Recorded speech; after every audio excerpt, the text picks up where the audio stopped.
Lebanon is less than a month away from the elections. The country is currently going through its worst economic crisis in decades. But the biggest question remains, will anyone be able to lead the country out of this looming disaster? Will the upcoming elections bring any hope, or will it be yet another failure? To decode the elections, we talked to Jad Ghosn, a controversial candidate, a notorious journalist, and an anti-regime activist. Let's take a look. Okay, why did you choose to run for elections? Is there any hope for change, or is it a protest to the political deadlock that we're in? It's both a protest to the political deadlock and trying to push for the hope, because it's not a conclusion having a hope or not. It's a decision. We should have hope because we should do something. Is the whole deadlock that we are facing going to be solved through elections? No, it's a struggle. In a long-term struggle, you have to pass through elections, and you can use it as a platform to talk to people, to try to convince people in a different path, and that's what we are trying to do. So it's basically a continuation of what started in October 2019. It's trying to have what happened in 17th of October demonstration, have it more focused, and trying to politicize the popular anger, to try to direct it to a way that we hope and we wish and we believe that it's the path to solve our problem, which is a systemic problem and not just a mere changing a couple of people in government by others. The alternative is the alternative of a political system that is inefficient. Do you think that the economic status quo has any end in sight? Is there any kind of way to drag Lebanon out of this looming disaster economically? The economic problem in Lebanon is intertwined with the political problem, because when any government faces any economical crisis, it should be the body through which the measures to take us out of the crisis and begin the recovery should be taken through the government.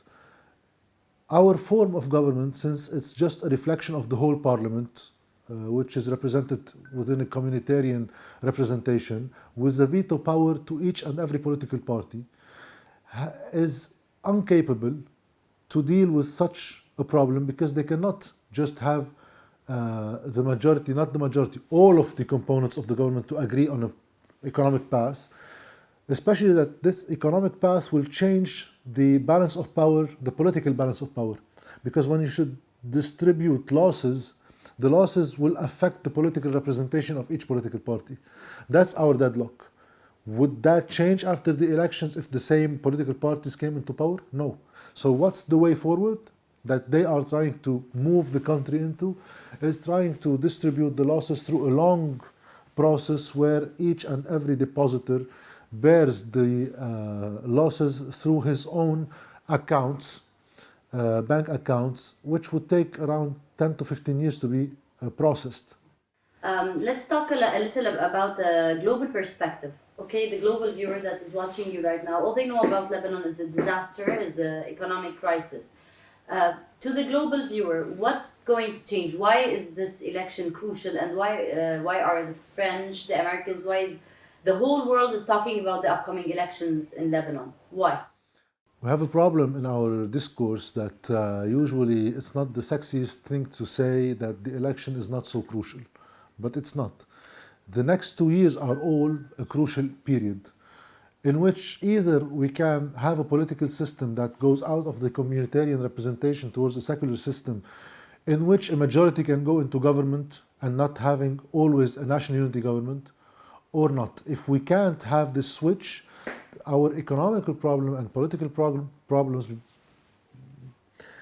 because they are intertwined, they cannot be solved, because it's a big shift in the balance of power, in the political balance of power, which each and every statu quo party wouldn't agree on. Who would you represent? Now you're running for elections. I don't know how much you would be lucky, but it is like you represent these people. That what is your flag? What do you stand for as a candidate? So who we stand for are the people who are not represented through the political system. Our political system represents confessions. represents groups, not individuals. We are trying to represent individuals who have rights, and these rights are only provided by the state. So in our economical crisis, we represent the middle class and the poorer class. I know that we don't necessarily represent the rich, but we believe that we also represent those of the richest classes in the country who are willing to have their money from productive efforts. In case you win, what's your first title? What are you going to work on? We don't believe that the real decisions in Lebanon are taken through the parliament or the government. We have 6 to 7 chiefs, confessional chiefs, who have a cooperation between them and they take the decisions. Our main goal through the parliament is to have another platform to convince more people in order to shift the real balance of power and use this power that we should acquire to negotiate with these 6 to 7 chiefs on the need to change the political system as a whole. There's one question that is always on the minds of people, and I don't know if we will include it. But now the anti-regime forces are many, and they're not always unified. In the district that you're running, I suppose you are unified. Yes, we don't have any. But what do you have to say about that? Like, how can these individuals break the political system if they're already segregated and divided? One should admit that not all opposition forces, let's call them all change forces in the different electoral districts are unified on the approach. Not all of them want to change the political system. Some of them just want to do the role of the opposition within the existing political system. That's first of all. But in general, the problem is that we don't have a clear measure of the balance of power between the opposition themselves. So each and every political group in the opposition sees itself as stronger or have more legitimacy than the other. Maybe this election will clarify the whole map of the opposition groups, and then any effort of reconciliation or alliance can be more fruitful in the future. I'm going to ask you this question as a journalist who knows what's going on in the IMF and all these things. I know that you're running against some nemesis that are included and engraved in the financial engineering that happened to Lebanon. You're running against the head of the financial committee. The head of the financial committee. So can you talk about this, this battle, this political battle that you're running, and talk a little bit about the IMF $3 billion and a little bit about the economy? What's good in my electoral district is that we have 3 opponents, one of which is the most prominent, Brahim Kanaan, who is the head of the Parliamentarian Financial Committee, which was responsible of not allowing any economic plan to take place 2 years and more till now, in order to preserve the existing interest of the banking sector and the central bank. So this person is in a political party who's in opposition to other parties who are the other electoralists that we are also facing, the Lebanese forces and Milham Riyeshi and the Kataib and Sami Jmail. But these 3 disputing forces agreed in that financial committee in the parliament on not having an economic plan. So the symbolism of such an electoral battle is that a true alternative is against the core of the political system, who despite their disputes on several issues are unified on economic interest and serving the bank's interests. So that's the symbolism of such an electoral district. Elaborate on that. What is your economic plan? Like, what are you running for? You're running for capital control? You're running for IMF? Tell the listeners a little bit about what is your plan against these 3 different shapes of the same. The difference in our economic approach to how to solve the crisis is, first of all, on restructuring the whole economical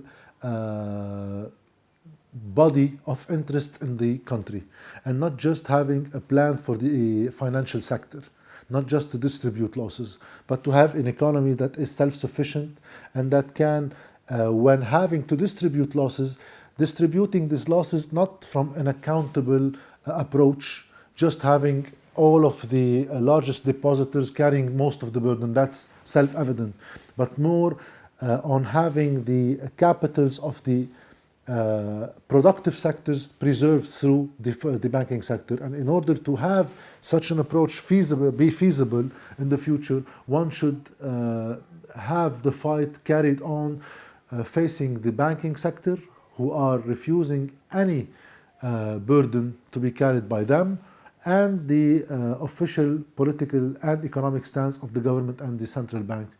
In such a way, we hope to have a newly formed banking sector that can be provided with a capital by the Lebanese diaspora in order for this capital to be used in the next phase in the investments that the government should carry. And these investments should also be carried through international deals, international trade agreements with other countries in order to speed the process and in order to, in 2.5 years from now, be out of this crisis. In order to do all of that, you need to have a power and you need to have a government that is efficient, and we don't have this now, and we hope through election and through the next years to be closer to that goal. Do you think there is any hope?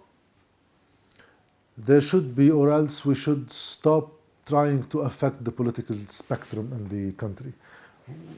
One should have, I believe one has two options in Lebanon. We don't have a third one. Either you stay but you have a fight, and either you leave. It doesn't make any sense to stay here and not do anything.